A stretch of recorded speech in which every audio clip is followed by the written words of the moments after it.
Hey guys, Jerry here. Hope you're having a great day. So this week we're gonna be talking about sugar because Halloween is on the 31st, so it's just about a week away. So I figured, hey, what better time to talk about sugar than this week, and hopefully scare you a little bit and give you some proper information so that you don't make the same mistake that I did when I was a teenager, looking forward to going out for Halloween and grabbing an entire garbage bag and not coming home until it was totally full with candies and specifically chocolate bars and all sorts of other high sugar foods. So I don't want you to make the same mistake because what I would do with this garbage bag is I'd literally store it in my drawers in my bedroom for probably, I don't know, 3 to 4 months until all of it was gone.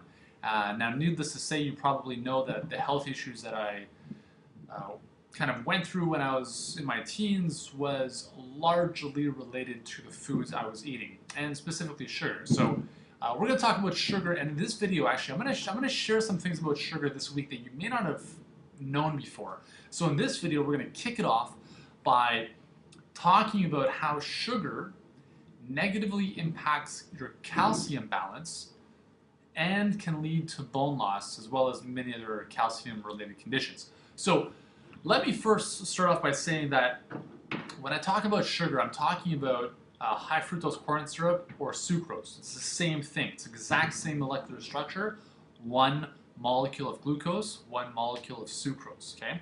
The only difference with high fructose corn syrup is that the ratio is about 42 to 55 as opposed to pure sucrose, which is 50-50. Okay. So very, very, very, very minute difference, but physiologically, the way they're metabolized, the exact same thing.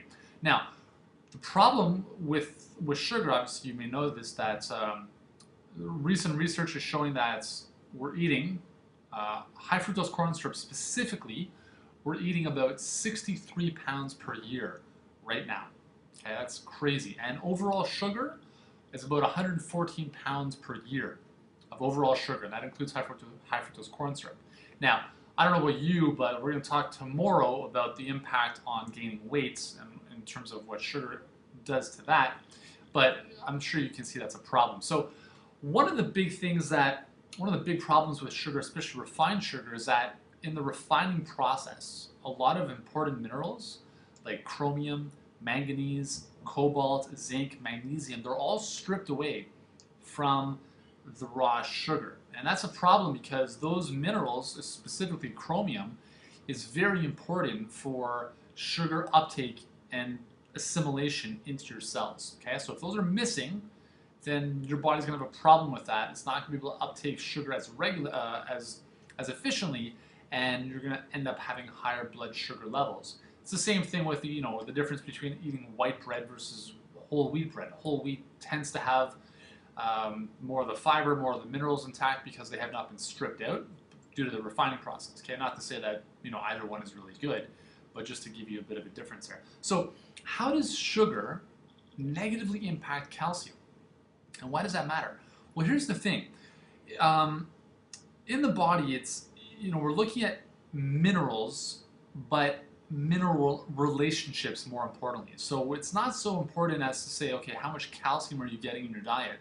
But more important to think about what is the relationship between calcium and the other minerals that you're getting in your diet. Okay, as an example. So specifically, I want to talk about the calcium and phosphorus relationship. It's a very important relationship, and I talk about this actually in my book, Eating for Energy, with regards to cow's milk and why it is so detrimental on your bones, or in terms of bone health.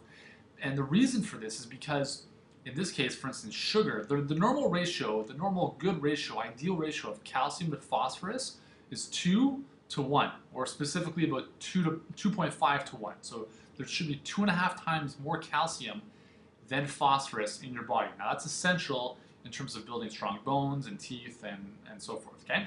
Now, what sugar does is it upsets this balance, okay? And the reason it upsets this balance is because studies have shown that when you ingest a lot of sugar, you increase the amount of calcium in your urine. So you're actually excreting more calcium out of your body.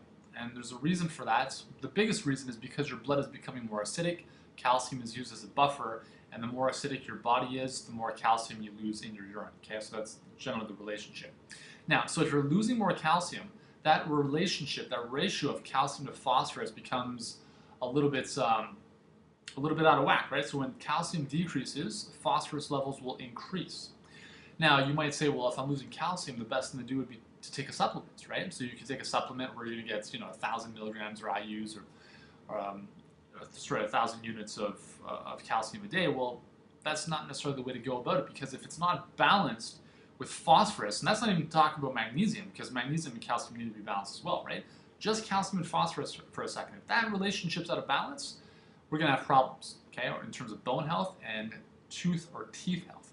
Now, this was actually first discovered by a dentist, Dr. Melvin Page, who, when working with his patients, actually discovered that he was noticing they started to lose a lot of, or started to lose a lot of their the density in their teeth.